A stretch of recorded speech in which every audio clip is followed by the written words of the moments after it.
Bugun sizlar bilan birgalikda Jizzaxdan buyurtma bergan mijozimizni sumkalarini tayyorlaymiz. Ular menga rasm jo'natib, shunaqa ikki xil toshni aralashtirib yasab bera olasizmi deb so'radilar. Men ham ha yasa olaman deb bozorga borib toshlarni olib keldim va tayyorlashga kirishib ketdim.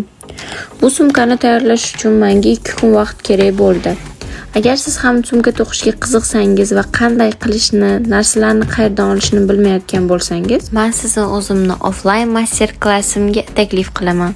Batafsil ma'lumot olish uchun profilimdagi master-klass aktualnisini o'qib chiqing. Video sizga yoqqan bo'lsa, izohlarda qo'l mehnatlaridan nimalarni yasay olishingizni yozib qoldiring. Profilimda undan ham qiziqarli ma'lumotlarni olishingiz mumkin. Obuna bo'lishni unutmang. Ha aytgancha, sumka chiroyli chiqdimi? 10 ballik sistemadan necha ball qo'ygan bo'lardingiz? Izohlarda yozib qoldiring. Men uchun har biringizni yozganingiz juda ham muhim.